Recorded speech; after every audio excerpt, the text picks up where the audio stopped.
You're listening to the Charles Aris podcast, Inside the 2026 Mid-Year Corporate Development Compensation Report. In this episode, Charles Aris Vice President Derek Gracey is joined by Vice President Diane Fedor, Practice Leader Lisa Norris, and Senior Associate Practice Leader Michael Rouillard to discuss the latest compensation trends and insights shaping the corporate development market. They'll dig into what's driving compensation increases, why sign-on bonuses are making a major comeback, how candidates are gaining more leverage in today's market, and other key takeaways from our recent compensation report. Let's dive in. Welcome back to the Charles Aris podcast. We are excited to dive into our recently released corporate development mid-year compensation report. I'm Derek Gracey.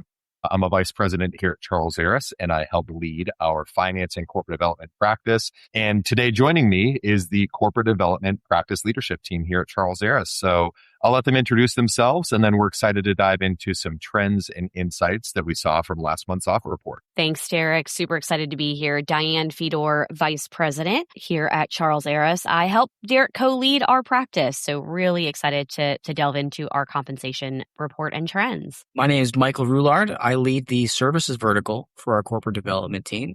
I'm excited for a conversation. And I'm Lisa Norris, a practice leader here at Charles Aris. I oversee the industrials and manufacturing sector in corp development. Thanks, team. Well, as we alluded earlier, there are a few big trends that we saw specifically in this year's mid-year compensation report over last year's that we want to dive into. So we'll talk about those, and we'll just also talk about what we're seeing in the market today. It's a question that candidates often ask us. It's a question that clients often ask us when we're in those discussions with them. And so we're excited to share, state of the corporate development market as our team sees it midway through 2026. The four big pieces we're going to lean into in terms of the key trends. First, compensation is up, right? Pay is up. Sign-on bonuses are back, and in a pretty substantial way. We've seen an uptick there. The third is that candidates have a lot more leverage. Companies are fighting harder to land candidates this year than they did last year and previous. And fourth is remote work. Remote opportunities are still here in a pretty meaningful way, especially for the corporate development function. And so we'll dive into that a little bit. Michael, talk to us a little bit about the compensation uptick that we've seen. Yes, Derek, that's right. We've seen a pretty strong uptick in compensation really across the board from director level, VP, first, second, third time head of M&A, chief development officer. Compared to some of the data we put out last year, we've seen about 20% year over year uptick in just cash comp. Seems that there's a lot more competition in the market. Candidates really don't have to make any moves. And it's taking a little bit more to get them to pick their head up. And once they pick their head up, it's a short matter of time before they get multiple offers. And we're seeing counter offers. We're seeing candidates come to the finish line with 2 or 3 offers. It's getting pretty competitive out there. Yeah, that's great. I think, as you mentioned, right, we saw the median base has jumped from like 200 to 250. I mean, that's specifically more of like the director or early VP level. I think the VP median cash comp has gone up from about like 337 to over 350 this year. And so, we used to often say that, VP, head of M&A, middle market private equity business in most sectors, not necessarily technology or, financial services, those always are a bit higher. But especially in business and consumer services, you could typically land someone for 250 and 30 or 40% bonus. It really seems that 275 is the new 250 when you think about VP base salary. Derek, it's what we're seeing in the market. And it makes a ton of sense when we're seeing in terms of the shift in sign-on bonuses, right? A lot of my clients will ask, what are sign-on bonuses? Do we need to offer them? And it used to be no, we're really not seeing them in the market. But Derek, team, they're back in a really big way. 37% of our offers thus far have included a sign-on bonus.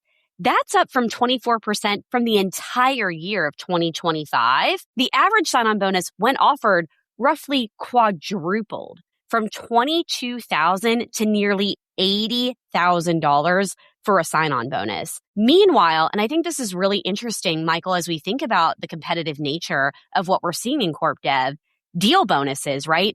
those contingent on closing acquisition nearly disappeared. And I truly think that that's because companies are trading the contingent upside for guaranteed cash to win candidates faster in this market where our candidates are having multiple offers. And Michael, like you said, the good candidates are really waiting and making that decision on where to move forward. Yeah. Diane, I mean, it used to be that a sign-on bonus was really only required if someone was walking away from something, right? If we were later in the calendar year and their annual bonus is close to paying out and they're going to walk away from that, right? Or if they have some level of retention bonus that's unvested, that they're going to be losing or have to pay back, right? Sign-on bonuses were required then. It seems like we've seen a lot more just normalizing of sign-on bonuses regardless of the candidate's situation of what they're walking away from, right? Derek, you're exactly right. We never would see sign-on bonuses at our mid-year compensation report because we're really looking at those from the latter half of the year when you are walking away from that bonus. So again, it's a tough market. Candidates definitely have leverage, and I know Lisa's going to chat on that here shortly. Yeah, absolutely. Thanks, Diane. I think the trend here is that these aren't happening in isolation. They're all connected. What we just talked about, Michael, higher pay, bigger sign-on bonuses. And that also correlates to we've seen a slight uptick in offer decline rate. And while it's not that large, I think it's important to understand that candidates are turning down more offers because they have more choices. It's really about confidence, and the strong candidates know that they have options and that they're becoming much more selective about where they choose to invest in their career. And so I think taking a look at just candidates having the leverage and kind of moving the market to seeing corp development transition into a candidate-driven market, I think what's important to understand is that these corporate development professionals are really evaluating these opportunities across a lot of different dimensions. How does it look for their career? How does it look for their brand? Do they have the decision-making authority? What is the quality of the platform? Are they acquisitive? Is there a real investment thesis? All these leaders are really looking at how are they going to really move the needle in growth at M&A. So I think it's just an important call out as we think about, working with our clients in private equity is how do we get these, knowing that these candidates have multiple offers and they're confident in the market about saying no to one offer because something else could be coming down the lane. How do we ensure we keep them engaged in our, platform and what we have to offer for them? 100%, Lisa. I think now more than ever, it's really important to go into those final rounds with multiple candidates, because with so many other opportunities and candidates having 4 or 5 to choose from once they get to the finish line, there's no longer the prey strategy of go get your favorite candidate to the finish line and hope it works out. That's not how you're going to win in this market.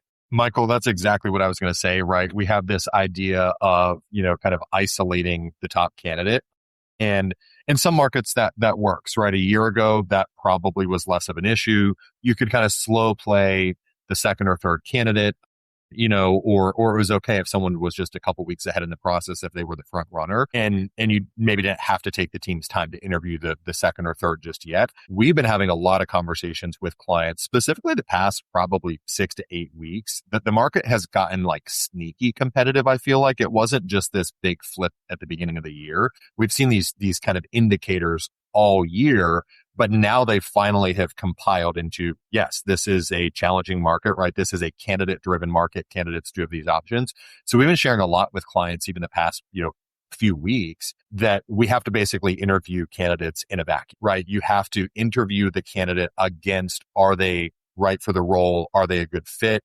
Are they a compelling candidate? Not necessarily, are they better than this one? Are they better than that one? And really encourage clients to get multiple individuals to the finish line because we are seeing these trends. So I think that's a great point. And Derek, the other thing I want to call out with that is, as you start engaging in a search, typically we would kind of build the interview process while you're flying the plane, right? And so really kind of coming to the sector of hey, how are we going to interview this candidate once they get past Charles Aris, right? What does that look like? And really kind of defining that path because candidates are moving so quickly. Diane, I would agree. I think we're going to talk about this a little bit later, but the idea of like surprise steps in the process or a surprise case interview, right? That could make or break whether or not you land a top candidate, right? Yeah, absolutely. Derek, the other thing that we're seeing, to Lisa's point of, different areas, is remote work. It's hard to believe that we're still talking about remote work post-COVID, right? But pre-COVID, we rarely talked about remote work. Obviously, during COVID, it was a huge stretch. If you would have told me in 2026 we would still be talking about remote work and how are we feeling about it, I would have been shocked. But here we are. Remote work is actually up again in 2026. We saw a dip in 2025, more hybrid, more in office, and we're seeing that remote work skyrocket.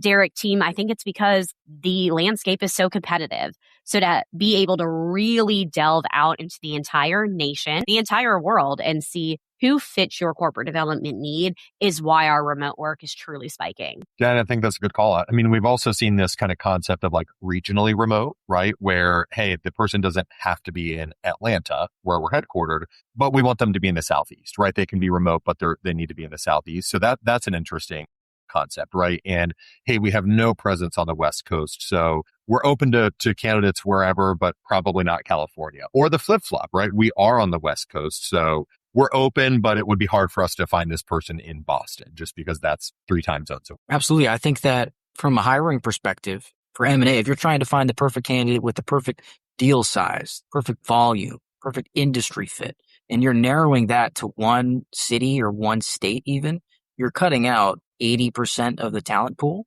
So in order to find the best candidate, you're going to have to be competitive and flex on working location and remote hybrid, giving them more options. I was just thinking along the same lines as we talked about earlier, being a candidate market. We're also seeing trends where if they are moving into the mandate of moving back into in-office, those candidates are becoming available and they're not saying yes to those relocation packages as attractive as they are. They're willing to step away from an opportunity that they're currently in order to get a remote role where they don't have to relocate their families. Yeah. And I think that's a big factor, right? We see some candidates that even try to switch sectors. Sometimes they might be in healthcare and try to go into services. They might be in industrials in a manufacturing business and try to go into a business services play or something like that. Sometimes it's to solve for those pieces as well. Yeah. And Derek, team, I think that's why we're also seeing compensation up. One of the questions I get asked on our compensation report is, hey, is this by location or what does that look like?